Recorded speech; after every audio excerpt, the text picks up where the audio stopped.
Ouais, c'est bon. Ça fonctionne. Je remonte. Je sais que nous sommes arrivés au verset, ça va doucement là, pourquoi? Il avance doucement. Non, je vais faire ça comme ça. On va faire monter ça plus vite. Nous sommes au verset, nous sommes arrivés à quel verset? 18 déjà. Oui, nous avons parlé de l'infidélité grave.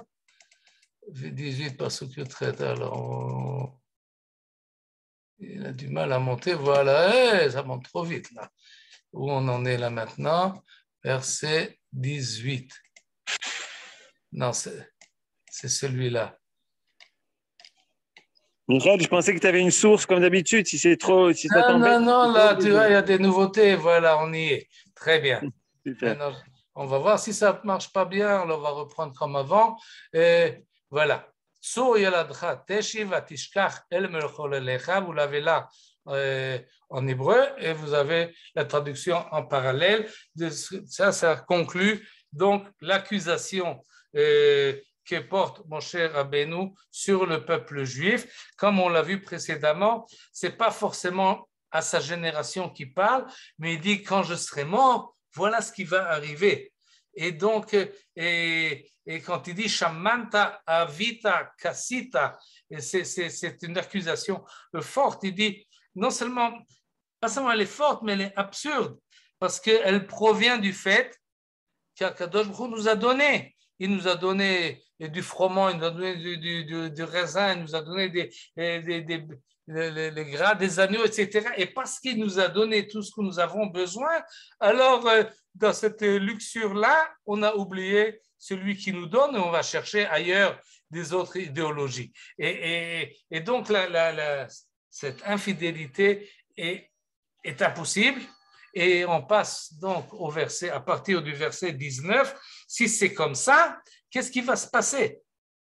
Si nous n'avons pas été fidèles à Kadosh Baruch Hu, comment est-ce que Kadosh Baruch Hu va réagir à cette vue? Vayar Hashem, à cette vue, le Seigneur s'est indigné. Indigné, c'est un mot un peu faible. Et nous allons tout de suite voir à partir du verset 19 jusqu'au verset 26. C'est un passage assez long. On va le lire en entier et vous allez voir la réaction d'Akadosh Baruch Hu. À cette vue, le Seigneur s'est indigné. Ainsi outragé par ses filles, par ses fils, par ses filles. Il a dit, je veux leur dérober ma face. Je verrai ce que sera leur avenir, car c'est une race aux voies obliques des enfants sans loyauté. Banim lo emun bam. Je veux leur dérober ma face. Dérober ma face, c'est ce qu'on appelle en ivrite ester panim, astira panay mehem. Je dérobe ma face. En fait, je vais les laisser. Je les abandonne. Je ne m'occupe plus d'eux. Je me détourne. La suite du verset est je verrai ce que sera leur avenir. C'est une traduction presque littérale, mais il faut le comprendre. Ça veut dire je verrai. Je serai spectateur de ce qui leur arrive. Je ne serai plus intervenant dans leur avenir. Je me mets sur la marge. Je me mets sur les estrades. Je verrai ce qui va leur avenir. Qu'ils se débrouillent tout seuls, car c'est une race aux voies obliques des enfants sans loyauté, contrairement au choix que nous avons vu dans deux passages précédents, que Akadosh Chelek Hashem Amo, c'est la partie du divin qu'il a choisi, et en fonction de cela, il dirige le monde. Maintenant, c'est une race aux voies obliques des enfants sans loyauté. Eux m'ont irrité par des dieux nuls, m'ont contristé par leurs vaines idoles, et moi, je les irriterai par un peuple nul, je les consisterai par une nation indigne. Et tous ceux qui ont une oreille un peu musicale voient tout de suite la tikbolet, le parallélisme. Hem kin uni beloel, vani akni em beloam. Oui, c'est un parallèle évident. Hem, eux, m'ont irrité avec des dieux qui n'ont pas de sens, qui sont nuls, alors moi, je vais les frapper par des peuples qui ne sont même pas des peuples, qui ne peuvent rien faire, uniquement tapé sur Israël. Qui a souni be'avlehem, ils m'ont irrité par leur, comme il traduit ici, par leur verbe idole. Alors, begoy naval achisem, qui a souni achisem, ils m'ont excité, ils m'ont énervé, alors je vais les énerver moi. Be'avlehem, dans leur nullité, dans leurs choses qui de vide.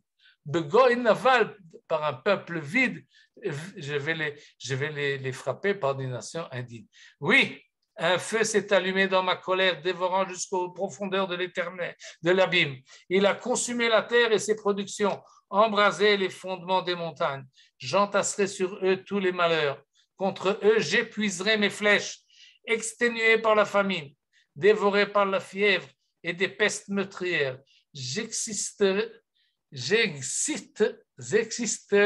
contre eux la dent des carnassiers et le venin brûlant des reptiles. En dehors, en dehors de la maison, l'épée fera des victimes. En dedans, tous ceux qui veulent se réfugier dans la maison, essentiellement ceux qui ne font pas la guerre, c'est-à-dire ceux qui sont ici mentionnés, l'adolescent, la jeune vierge, les nourrissons et le vieillard, et bien tout cela seront dans la terreur à l'intérieur, à l'extérieur et à l'extérieur. Il n'y a pas de paix, il n'y a pas de shalom. J'aurais résolu, amarti, af et em, j'ai résolu de les réduire à néant, d'effacer leur souvenir de l'humanité. Et ce verset-là, amarti, ça veut dire quoi? J'ai dit. Alors, le traducteur, là, fait un subjonctif. Je me suis dit, peut-être, voilà ce que je vais faire. Amarti, je n'ai dit, mais je ne l'ai pas fait. Afem, qu'est-ce que je dis? Je vais les réduire à néant. Vous comprenez la chose? C'est-à-dire, puisque le peuple juif n'est pas resté fidèle à Kadosh Baruch Hu et n'a pas suivi ses traces et ses directives, alors ils n'ont pas de raison d'être. Alors je me suis dit l'Éternel, Af-Em, c'est un mot qui n'existe uniquement dans ce contexte-là, et on le comprend d'après l'ensemble. J'aurais résolu de les réduire. Af-Em, et Ashbita me enosh zicham. Ça vous rappelle peut-être ce qui est dit à propos d'Amalek, qu'il faut effacer le souvenir de leur souvenir de l'humanité. Et de Zecher Amalek. Ashbita me enosh zicham. Il ne s'agit pas d'Amalek, il s'agit d'Israël. Et ça, c'était l'intention d'Akadosh Baruch Hu, le verset 26, pardon. Et ça, c'était finalement le summum de la punition, une punition qui arrive à totale. Mais comme on l'a dit, c'est un subjonctif, c'est peut-être, j'aurais résolu à les réduire, mais ça ne va pas se faire. Pourquoi ça ne va pas se faire? Je ne sais pas. Peut-être si vous priez Yom Kippour, alors vous savez, pourquoi Kadosh Baruch Hu ne punit pas Israël? Parce qu'il est miséricordieux, parce qu'on fait appel à l'alliance qu'il a avec Abraham, Yitzhak et Yaakov, parce qu'il a fait une alliance avec le peuple juif, parce qu'il nous a donné la Torah. Toutes ces réponses-là ne sont pas maintenant dans le passage suivant que nous allons lire à partir du verset 27 jusqu'au verset 33. Si je ne craignais le dire insultant de l'ennemi et l'aveuglement de leurs persécuteurs. Et à cause de cela, il y a une retenue de la punition. Pourquoi? Parce que pour punir Israël, Akadosh Baruch Hu se sert d'un peuple vide, d'un peuple qui va nous frapper, mais ce peuple-là, il n'est pas mieux. Il ne peut pas être une alternative. Et ils ne tireront pas de bonnes conclusions de l'événement. Et si je ne craignais le dire insultant de l'ennemi et l'aveuglement de leurs persécuteurs, qui s'écrirait, c'est notre puissance qui triomphe. Ce n'est pas l'Éternel qui en est la cause. C'est-à-dire, maintenant arriveront tous les ennemis d'Israël, Amalek et ses descendants, et qu'est-ce qu'ils vont dire? Ben oui, on a frappé Israël. Oui, c'est Yadenu Rama, notre main est plus forte. Velo Hashem Pa'al Kol Zot. Et ils ne découvriront pas dans cet événement-là la présence divine. Car c'est une race aux idées fausses. Ils sont dépourvus d'intelligence. S'ils étaient sages et ils y réfléchiraient, ils seraient frappés de ce qui finit par leur arriver. Comment un seul homme pourrait-il en poursuivre 1000? Deux, mettre en fuite une myriade. Si leur protecteur ne les eût vendus, si l'Éternel les eût livrés, car leur protecteur ne ressemble pas au nôtre, et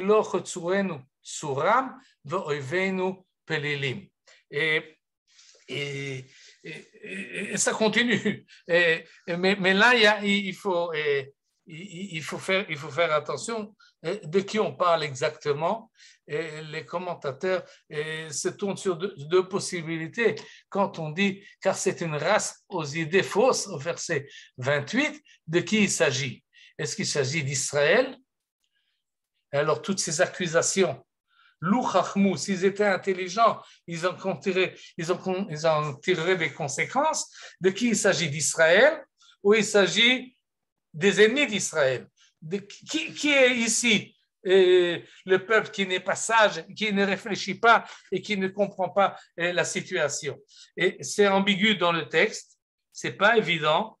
Et il y en a qui vont dans un sens, il y en a qui vont dans l'autre. Et la traduction ici va plutôt dans le sens que il s'agit des ennemis, mais à mon avis, l'ambiguïté est voulue. C'est-à-dire, il y a maintenant une espèce d'amalgame, que ce soit Israël, que ce soit les Goïm. De toute façon, personne ne comprend ce qui se passe dans l'histoire. Goy ovat etzot ema en bahem tevuna. Ils sont dépourvus d'intelligence qui, tout le monde, toute l'humanité, le peuple juif en premier, et c'est pour cela qu'il est puni, mais même les autres qui le punissent ne comprennent pas pourquoi est-ce qu'ils punissent Israël. Et ils pensent que c'est leur propre force, leur propre nation, et leur esprit, leur arrogance qui leur permet de faire cette chose-là. Et ils ne voient pas qu'en fait, il y a ici un événement extraordinaire qui est le suivant. Une personne poursuit 1000, deux, mettre en fuite une myriade. C'est une promesse qui a été faite à Israël, mais qui finalement est faite par les ennemis d'Israël. Et les ennemis d'Israël ne se réfléchissent pas. Comment est-ce qu'on réussit tellement à les exterminer? Qu'est-ce qui se passe là? Pourquoi?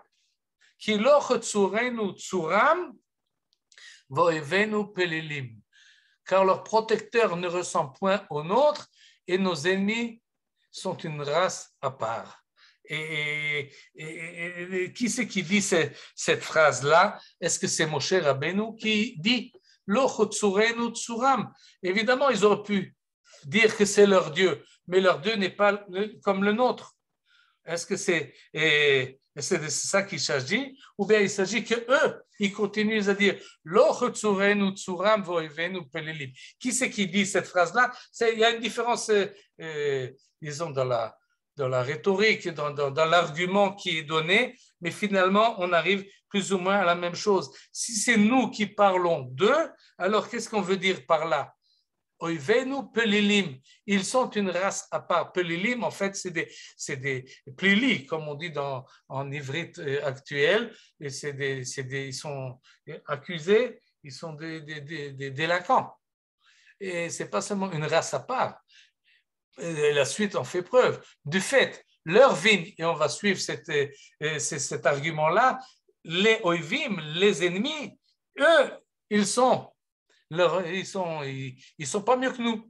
De fait, leur vigne tient de la vigne de Sodome et leur terroir de campagne de Gomorre. Eux, ils sont Sodome, eux, ils sont Amora. Leurs raisins sont des baies veineuses. Ce sont des grappes amères que leur vin, c'est la bave des serpents, c'est le poison meurtrier des vipères. Et par cela, en fait, est expliqué pourquoi Akadosh Baruch Hu, finalement, ne fait pas ce qu'il avait pensé faire, ce qu'il a dit de faire. Pourquoi est-ce qu'il n'amène pas à la destruction totale d'Israël? Pourquoi? Parce que finalement, il n'a pas d'autre solution. il est dans une certaine impasse. Et cette impasse-là, c'est en fait ce qui est marqué dans le verset suivant. Certes, ceci est mon secret, il est scellé dans mon archive. De quel secret il s'agit ici? Alohu kamus imadi khatum beotsrotai. Who? Qui? Quoi? Qui est ce secret-là? C'est tellement secret qu'on ne sait pas de quoi on parle. Et Alohu kamus, ceci est mon secret. Il est scellé dans mes archives. Quoi? Quel est ton secret? Alors, il y en a qui disent la suite. Il faut voir le verset suivant. Le verset suivant est « À moi, la vindicte et les représailles viennent l'heure où leur pied doit glisser, car il approche le jour de leur catastrophe et l'avenir accourt sur eux. » De qui il s'agit ici? Il s'agit des ennemis d'Israël. Est-ce que, d'après ces commentateurs-là, de quoi on parle? Quand on se demande la question, pourquoi il n'y a pas vengeance? Pourquoi Amalek existe encore? Pourquoi est-ce qu'il y a des ennemis d'Israël qui sont impunis? Ça, c'est un secret.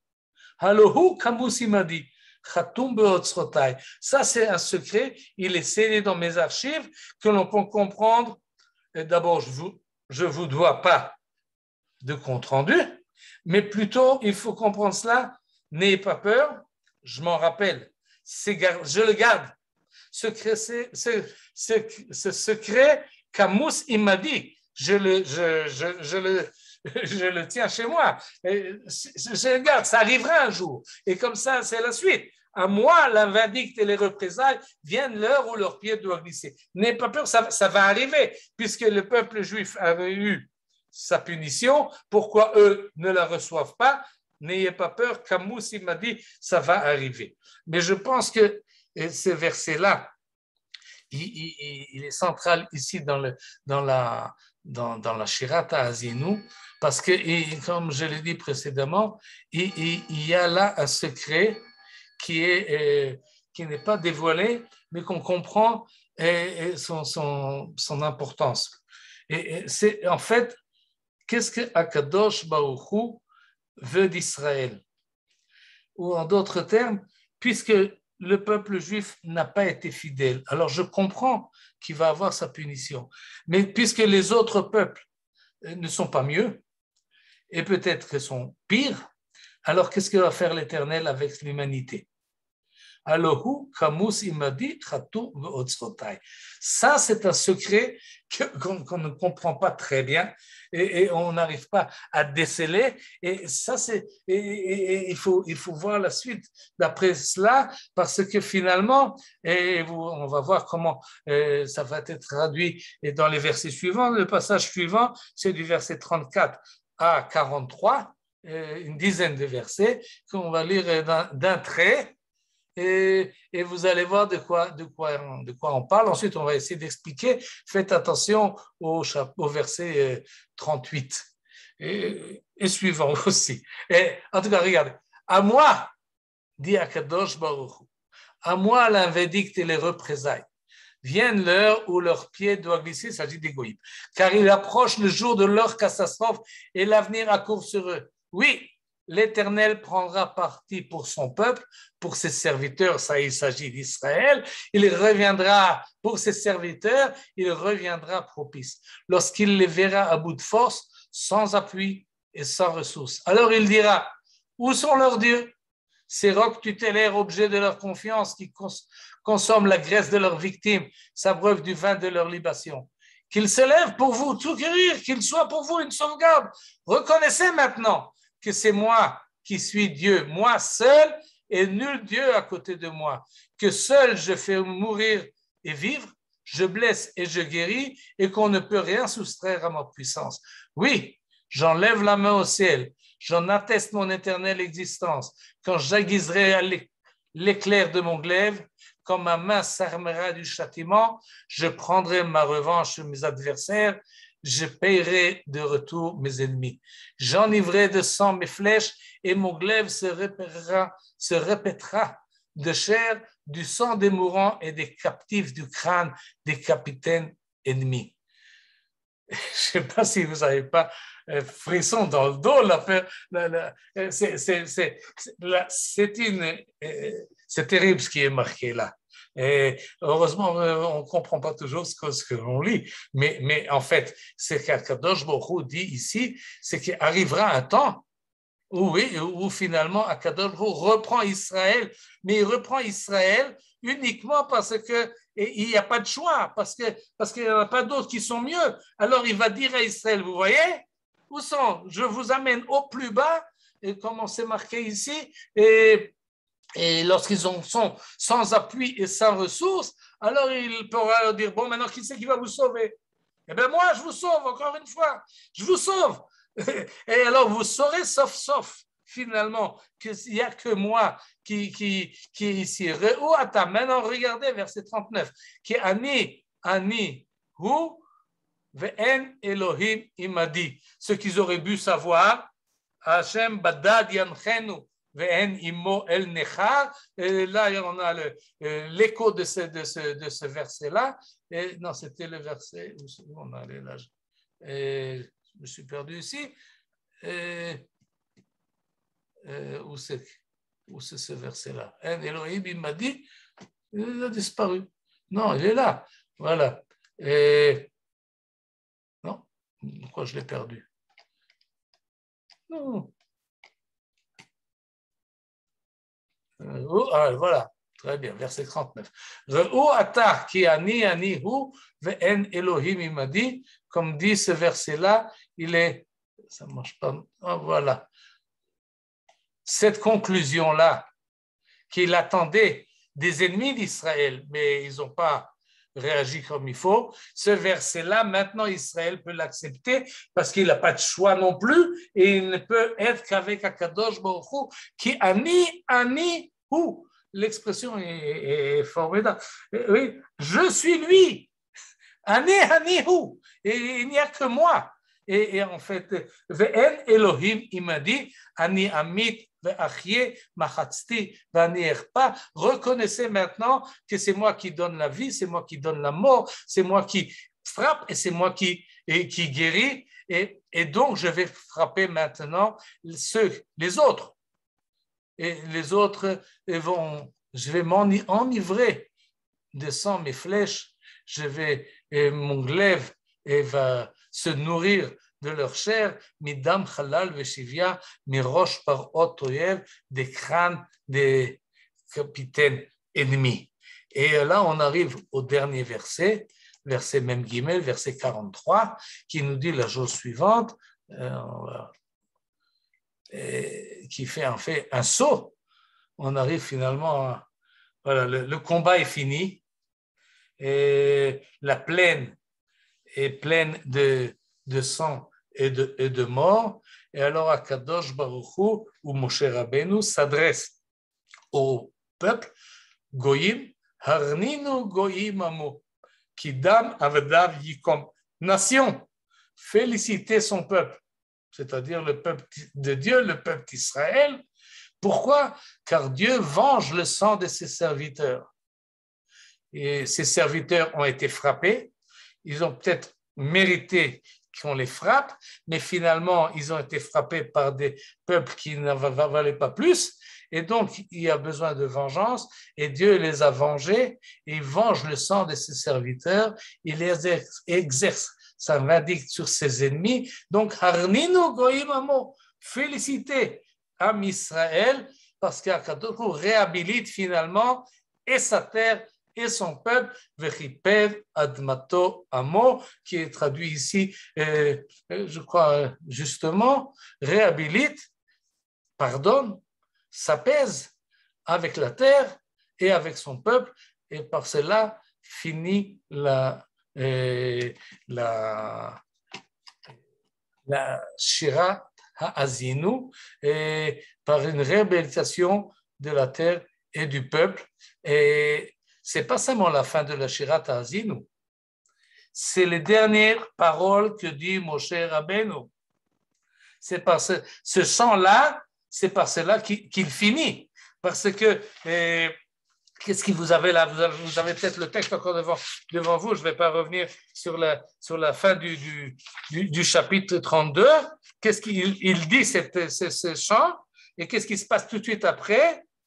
ויכל משה לדבר את כל הדברים האלה, alors הקדוש ברוך הוא lui dit, et bien maintenant monte sur le Har Avaim, Har Nevo, monte sur le mont Nevo, et là-bas tu vas mourir parce que tu ne rentreras pas en Eretz Israël. Et si vous voulez voir la suite, vous devez feuilleter à la fin de la Torah, sauter sur le chapitre 33, et vous passez au chapitre 34, et à ce moment-là, il y a marqué, Dieu a dit à Moshe, monte sur le Har Nevo, et c'est ce qui est marqué là-bas, Moshe monte sur le Har Nevo. Vayal Moshe marvot Moav et l'Ar Nevo. Donc cette Shirat HaAzinu, c'est la fin.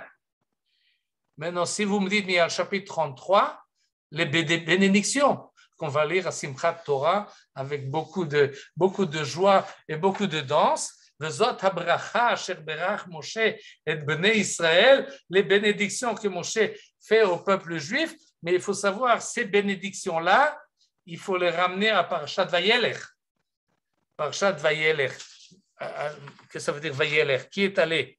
Et Moshe est allé. Où est allé? Il est allé chez chaque tribu. Il les a bénis. Vous voyez, el kol Israël, il leur dit, voilà, maintenant je finis. Al vezot habracha asher sam Moshe bifnei bnei Israël. Il leur fait cette bénédiction.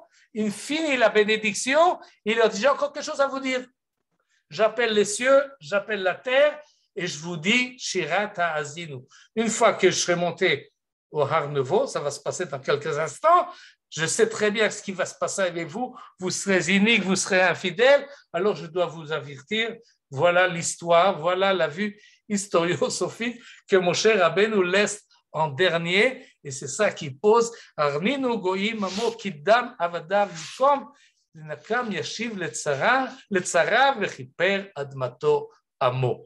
Et je ne sais pas, c'est une vision tellement catastrophique parce que d'abord, ça ne nous laisse pas beaucoup de marge de réaction, et parce que, bon, alors même si finalement Am Israël est réhabilité, mais il est réhabilité parce qu'Akadosh Baruch Hu frappe toutes les nations. On n'a pas de Sruyot, on n'a pas de Brit Avot, on n'a pas d'Avraham, Yitzhak et Yaakov, on n'a rien. Les autres sont pires et les autres disparaissent et ils sont massacrés, alors nous on reste. Et ça c'est ce que je dis, c'est pour ça qu'il faut que Yom Kippour donne réponse à Parashat HaAzinu.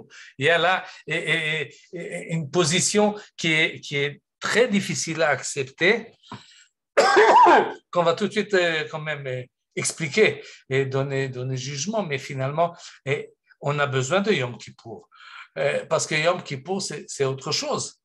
Et pour expliquer la chose, disons, El Malé Rachamim, El Melech Yoshev al Kisei Rachamim, Mitnaheg Bachassidut, Mochel Avonot Amo, la tfila que nous disons tous, Ashkenazim, Sfaradim, Temanim, c'est le son de la tfila de Yom Kippour, et Akadosh Baruch Hu s'assoit sur son trône de Rachamim. Il est miséricordieux et il nous préserve.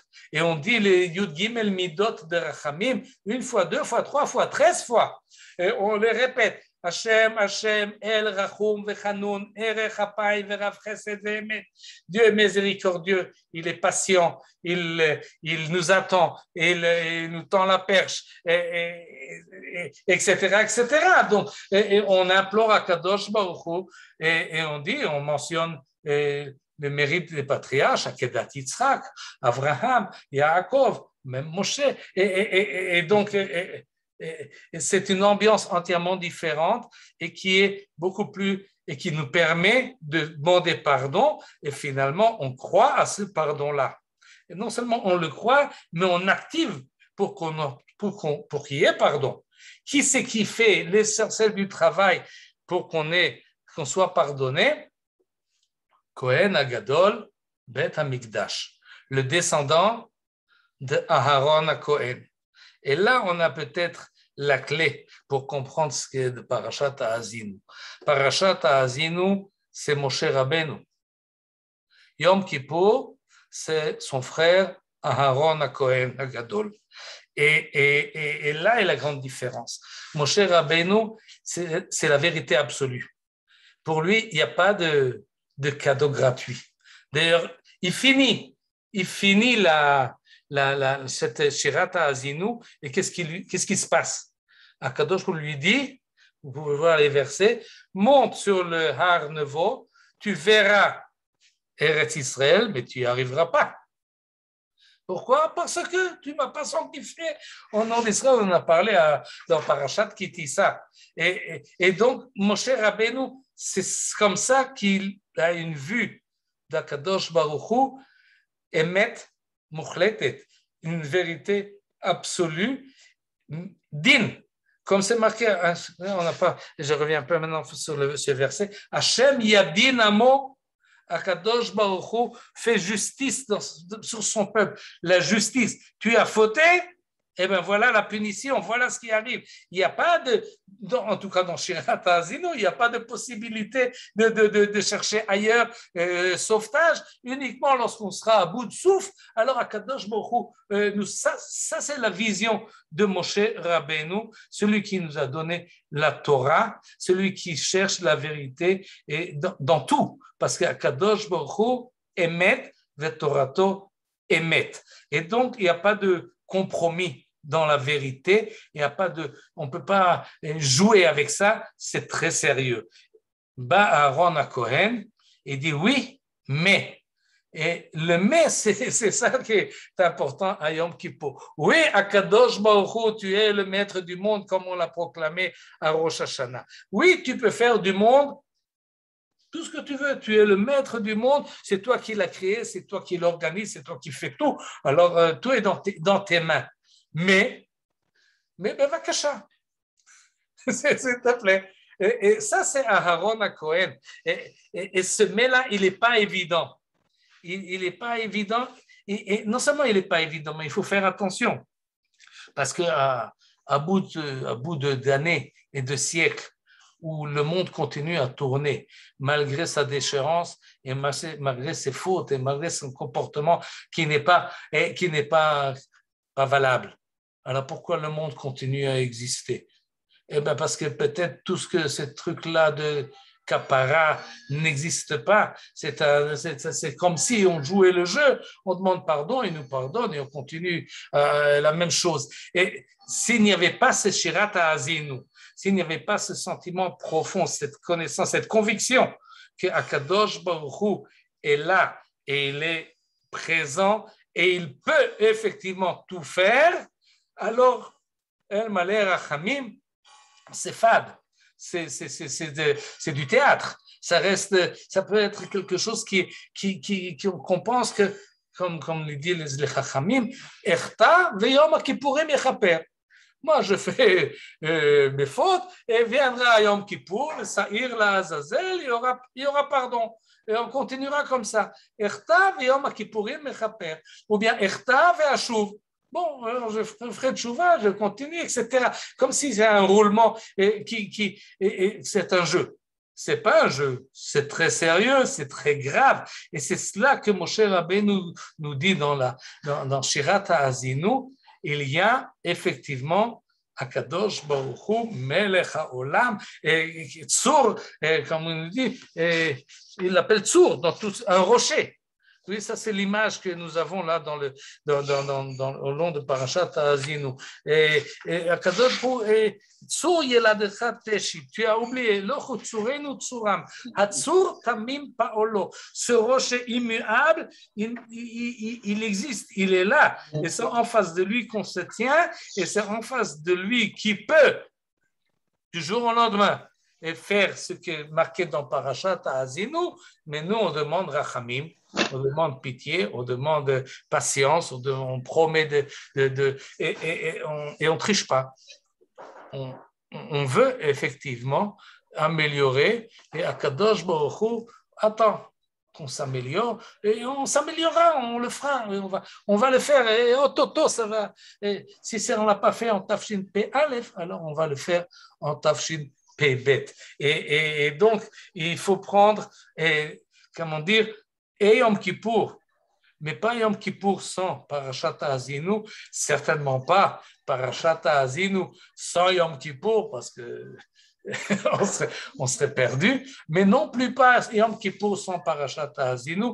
Et cette année, il est après, des fois il est avant, c'est Shabbat Shuvah, mais en tous les cas, et c'est toujours dans notre calendrier et ça va de pair. Et cette vision-là de Moshe Rabbeinu, qu'en fait, effectivement, nous sommes devant l'absolu, c'est une présence qui doit être forte, et qui doit être présente quand on commence Kol Nidre, et que petit à petit, dans la prière et dans nos remords, finalement, Akadosh Baruch Hu passe de Kiseh Hadin, Kiseh Rachamim, et Bezrat Hashem acceptera nos prières et nous donnera, acceptera nos pardons et nous amènera à nous tous Yeshua, Vekiper Admato Amo, et c'est ce que je vous souhaite, c'est ce que je souhaite à nous tous, et c'est ce que je souhaite à l'ensemble de l'humanité. Bezrat Hashem, Yidbarach Shemo. Toda Rabba, Toda. Merci beaucoup, Toda Rabba Michael. Toda. S'il y a des questions, vous pouvez. S'il y a des remarques, des questions, comme d'habitude. Oui, Toda Rabba. j'ai une question. Oui. Dans la paracha Vayeler, c'est Moshe donne des recommandations au peuple. Et c'est Dieu qui dit, comme si c'était une fatalité, le peuple va se débaucher, etc. C'est-à-dire qu'il n'y a pas il n'y a pas de marge, de possibilité a priori pour le peuple de se conduire bien. C'est déjà inscrit, si on peut dire. Non, je ne sais pas de quoi tu fais allusion là. Je n'ai pas très bien compris. Dans Parashat Nitzavim, on nous dit Ubacharta Bachayim, il y a un choix, mais un instant. Dans Parashat Nitzavim, il y a un choix. Ubacharta, il faut faire le choix. Ine Achayim, Ine Amavet, choisi. Évidemment, c'est un choix un peu. Qui c'est qui ne va pas choisir de vivre? Mais c'est quand même présenté comme un choix parce qu'on l'a déjà expliqué, parce que ça a vraiment de valeur que seulement si on choisit cela et si on n'est pas forcé de le faire. Mais pour Moshe Rabbeinu, encore une fois, l'évidence absolue de la présence divine ne donne plus de choix finalement. Et si on ne respecte pas cette évidence, alors tout est cassé, tout est foutu. Et c'est ça que Moshe Rabbeinu laisse comme dernier message, qui n'est pas le seul message de sa vie, mais c'est celui-là qui monte au Har Nevo, avec celui-là, il part dans la montagne. Et oui, c'est une vision, une image très, très, très forte. Je vois que ma maman n'est pas persuadée. Ah. Moi, je voulais dire quelque chose, Mickey. J'avais écouté un autre cours, Oui. on disait que les deux parachiotes, Vayeler et Haazinu, elles annonçaient un peu les égarements du peuple d'Israël, mais bon, Dieu s'engage quand même à ce que, malgré tout, grâce à la Torah, comme un père avec ses enfants, il leur pardonne et il revient, quoi. Dieu est miséricordieux, comme tu dis. Où c'est marqué dans Parashat Haazinu? Où il revient? C'est ce qu'il faut espérer. C'est pas marqué. Trouve-moi le verset. Non, j'ai dit c'est pas marqué, mais ça annonce que bon. Oui, mais il faut espérer, quoi. On veut se faire la vie facile. C'est pour ça qu'on est à Kippour. Alors je vais t'aider, Suzy. Regarde, il y a un verset. Et où c'est marqué? Je le cherche là parce qu'on n'est plus sur le. Mais regardez, il y a Din Hashem Amo. Vous avez encore la traduction en français? Oui. Vous savez tous un peu l'ivrit? Ça veut dire quoi? Yadin Hashem Amo. C'est le verset 36. Vous avez la traduction devant vous? Oui, l'Éternel prendra parti pour son peuple. Oui, pour ses il donnera serviteurs, droit à son peuple. Ouais. Il reviendra pour plus. Là c'est le changement, oui? Et comme C'est ça, un il futur. traduit. Oui, C'est un peu l'Éternel c'est un prendra futur. parti pour son peuple. En hébreu, Oui. Yadin Hashem Amo. Yadin, ça veut dire il jugera. Et le traducteur traduit, pourquoi il traduit ça comme ça? D'abord parce qu'il aime bien le peuple juif. Et ensuite, à cause de la suite. Mais même la suite peut être lue d'une manière différente. Vous pouvez le lire et voir. Alavadav Yitnecham. Yitnecham, ça veut dire, il le traduit ici, il reviendra propice, mais ça peut dire, il va Yinachem Hashem, c'est-à-dire il est revenu sur sa première décision. Et ses esclaves ou ses avadav, il les met en déchéance. Donc, ce n'est pas évident. Même le dernier verset, la fin, le chiper admato amo, yakapara, mais c'est dans une ambiance terrible. Kidav adam avadav yikom, venakam yashiv le tsarav. Toute l'ambiance de ce chant, il est vengeance, il est sanguinaire, il est frappant, on peut dire ce que vous voulez, mais si on ne veut pas... mais comment tu traduis Yitnachem? Il les prend en pitié, donc quand même il y a un espoir.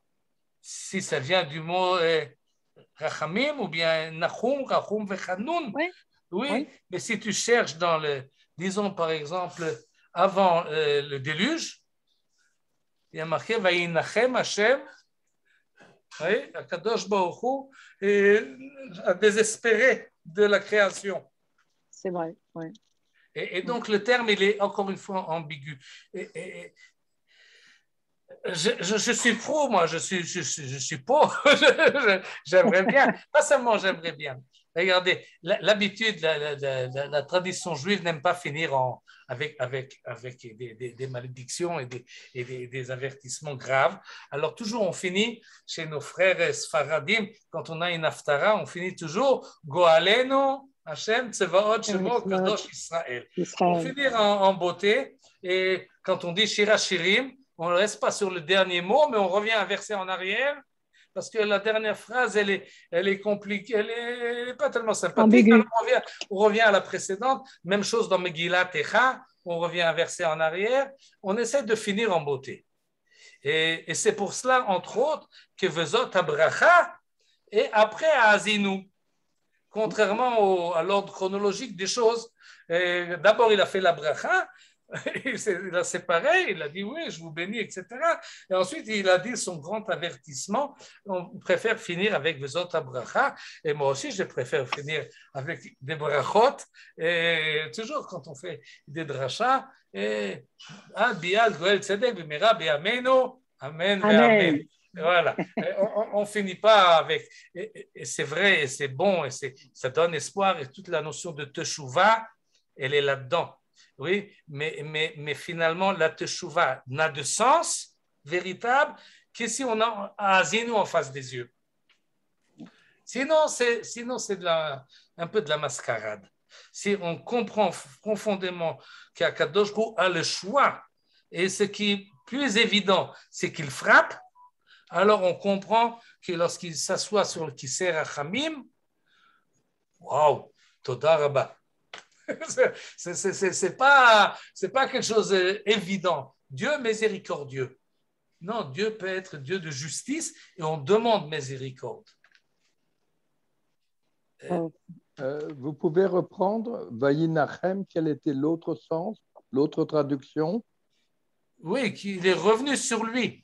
Et si vous voulez, je vais chercher le verset. Et comment c'est dans la Genèse, c'est là.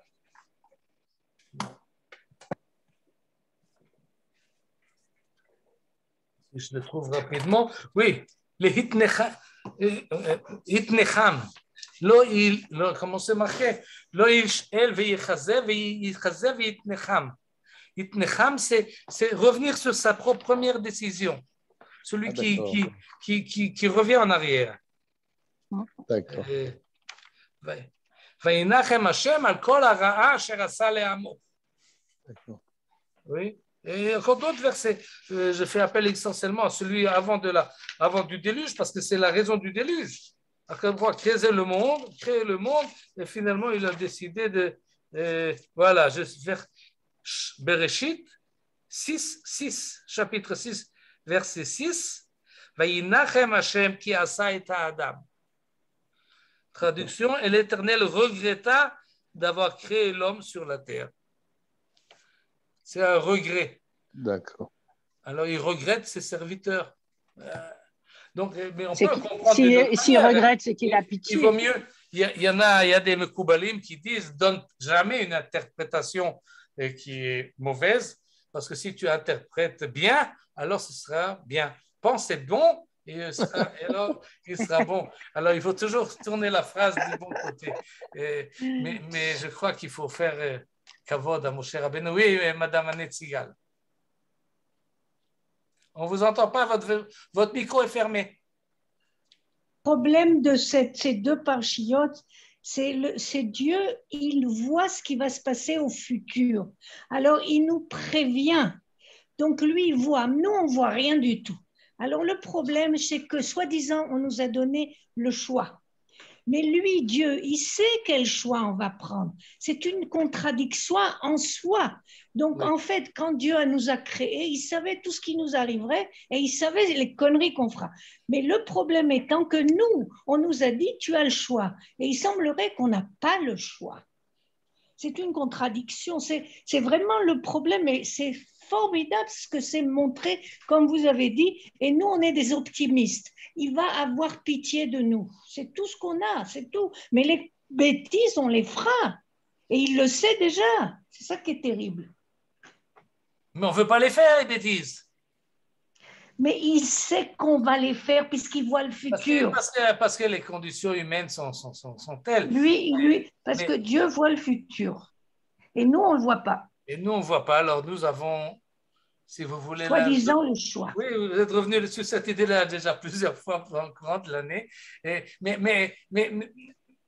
c'est effectivement problématique. On n'arrive pas, d'ailleurs, Maïmonide a même essayé, mais n'est pas arrivé à concilier le libre arbitre avec la sagesse divine qui sait tout d'avance. C'est une question qu'on n'arrive pas à résoudre avec notre petite tête.